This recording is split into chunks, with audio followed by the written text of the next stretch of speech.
Hello, America. Welcome to another episode of Case Closed. My name is Twan Johnson. I want to talk about something here. Oh man, I got a shave. I'm looking rough, but I want to talk about something. So I was having an argument with someone about racism in America.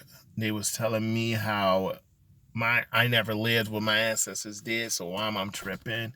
Why am I dealing with all the bullshit? Why am I even I never experienced what they experienced? So people need to get over it and this and that. The very first thing I need to tell people, like I said in my last video below, listen. My grandpa served in World. I will say it again. My grandpa served in World War II. When he served in World War II, he was still called the N. He couldn't go in certain diners. So him serving his country didn't matter to them. They didn't fucking matter. He was still the N word to them. And then after my mom was born, probably, I believe my mom was born I know she was born in the 1960s. My mom said she couldn't go to certain schools because she was either spit on or they would throw rocks at them.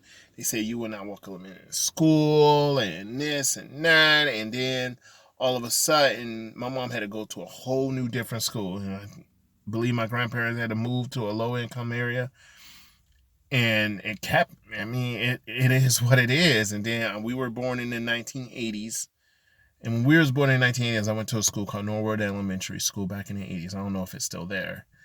And the whole time I was there, it was bad for me and my brothers. I have 5 brothers, so it was bad. We got in fights all the time. We was called the N word. It was like an all white community too. They were bad. We actually had a guy drive up and down the street, scream out his window, calling us the N word, just because we lived behind the house behind him. Like our house is right here. The house behind my mom's house.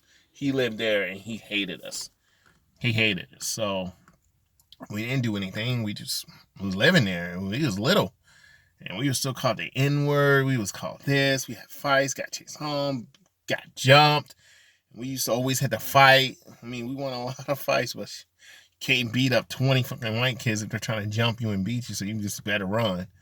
So when people say things like that, you don't know what some black people has been through. This shit ain't too long ago. Like when you like that's like me looking at my grandparents like, well, y'all gotta get over what happened to them. Like, you not understand what happened to them? They couldn't do, like, come on, man. I could just imagine what my grandpa had to go through. And my grandma. And my mom when she had to go to school. I don't expect them to get over that shit. Now, me personally, I can get over it. You know what I mean? I'm a big boy. I can, apparently I did. I have a white wife. I have mixed kids. So apparently I got over it. But the problem is, though, she understands too about the struggles that my race went through. So she never questions it. She doesn't look at it and say, well, you just got to get over the pain and that. She says, man, it's fucked up what happened. That's how she keeps it. Now, it's just so many people walking around here trying to ignore racism and making excuses for it.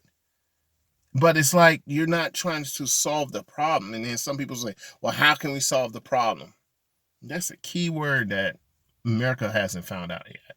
It's hard to solve it because there's still people around here walking up and down the street saying white power. You ain't gonna fix it if you still have people like that. And it's a lot of racist black people too, a lot of racist Mexicans, illegals and everything. I guess they're drug dealers and rapists. They're not, but I'm just using the words of the Mr. President. But the world is a fucked up place right now. And honestly, it will get cured in time. That's why I always tell people. There's no cure for it but in time. That's the only cure. It's time. Even though it feels like an eternity, but that's the only way to cure it. It's time. Have a good day, America.